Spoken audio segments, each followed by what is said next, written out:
Assalamualaikum warahmatullahi wabarakatuh, teman-teman.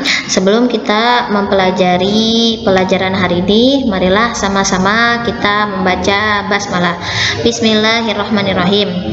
Nah, untuk pelajaran hari ini adalah IPS dan Bahasa Indonesia, di mana nanti kita akan membahas tentang peristiwa heroik setelah kemerdekaan, dan bahasa Indonesianya itu tentang kata baku. Nah, peristiwa heroik itu apa? Peristiwa heroik adalah peristiwa penting, ya. Jadi peristiwa penting setelah kemerdekaan. Nah, jadi sebagaimana kita ketahui, setelah tanggal 17 Agustus 1945 bukan berarti semangat dan perjuangan bangsa Indonesia selesai sampai di situ. Tapi nyatanya setelah 17 Agustus 1945 masih banyak pertempuran yang terjadi di berbagai wilayah di Indonesia karena datangnya penjajah kembali, ya, yang ingin menguasai Indonesia kedua kalinya. Nah, yang pertama, peristiwa heroik pertama adalah pertempuran 5 hari di Semarang. Nah, pertempuran 5 hari di Semarang ini adalah serangkaian pertempuran antara rakyat Indonesia melawan tentara Jepang di Semarang pada masa transisi kekuasaan ke Belanda yang terjadi pada tanggal 15 sampai 19 Oktober 1945. Nah, ini 5 hari, ya. Jadi kala itu Jepang kembali datang ke Indonesia, ya. Tujuannya ingin menguasai Indonesia, khususnya Semarang.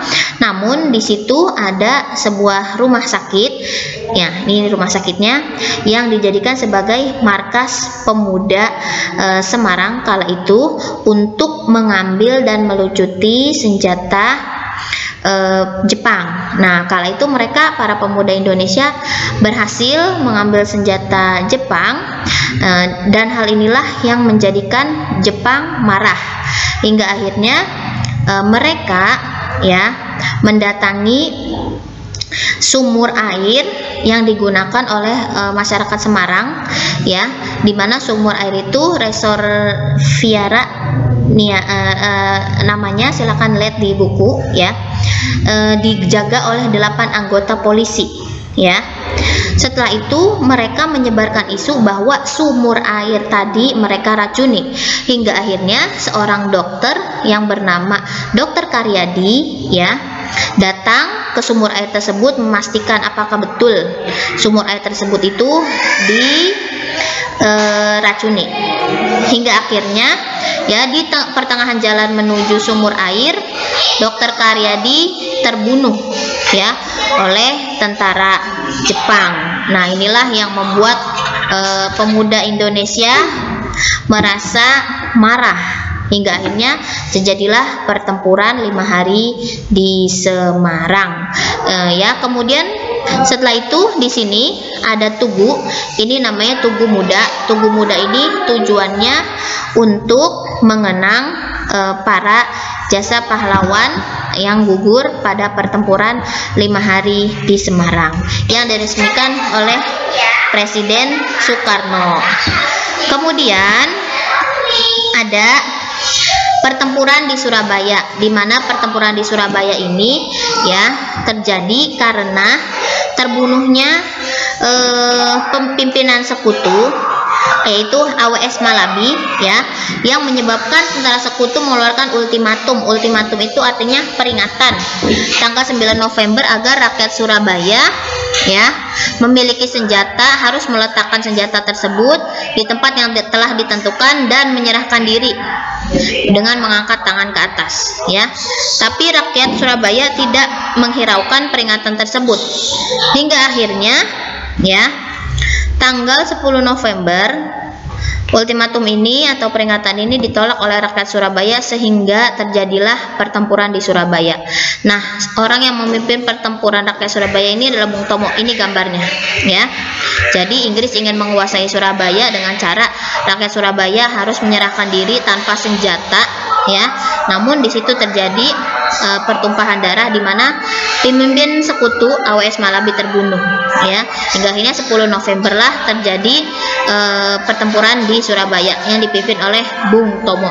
Di sini merupakan upaya mempertahankan kemerdekaan. Kemudian Bandung Lautan Api. Bandung Lautan Api itu terjadi ketika tentara sekutu memberikan ultimatum atau peringatan sebanyak 2 kali agar rakyat Bandung Utara mengosongkan daerah mereka karena Belanda ingin menjadikan Bandung sebagai markas tentara mereka. Namun ya rakyat Bandung tidak mau menyerahkan Bandung, tidak ingin mereka menjadikan Bandung sebagai markas mereka, hingga akhirnya sebelum mereka meninggalkan Bandung Utara dan mereka pindah ke Bandung Selatan, mereka membakar seluruh rumah mereka. Nah, sejak saat itulah Bandung disebut dengan sebutan Bandung Lautan Api. Mereka pindah ke Bandung Selatan, di mana Bandung Selatan ini adalah dataran tinggi dan pegunungan. Kemudian ada juga insiden Hotel Yamato, di mana di atas Hotel Yamato ini berkibar bendera Belanda merah, putih, dan biru. Hal ini membuat masyarakat Indonesia, ya, ini terjadi di Surabaya, Hotel Yamato itu, masyarakat Surabaya geram hingga akhirnya dipimpin oleh Sudirman, ya, dan para pemuda berkumpul di depan Hotel Yamato, dan ada beberapa pemuda naik ke atas hotel tersebut kemudian merobek bendera yang warna biru sehingga tersisa tinggal warna merah dan putih, ya. Disitulah rakyat Indonesia berupaya terus memperjuangkan kemerdekaan, ya. Kemudian bahasa Indonesianya adalah tentang kata baku. Apa itu kata baku? Kata baku adalah kata yang pemakaiannya disesuaikan pada pedoman atau kaidah bahasa yang sudah ditentukan.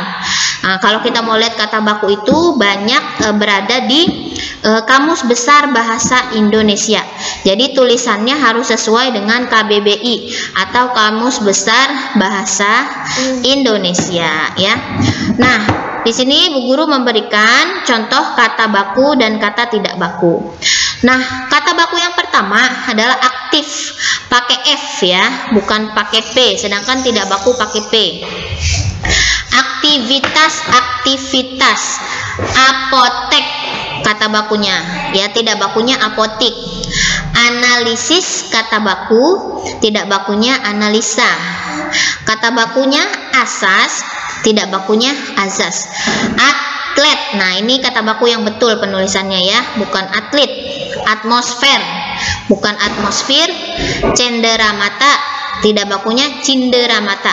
Definisi, bukan definisi. Februari menggunakan huruf F, bukan huruf P.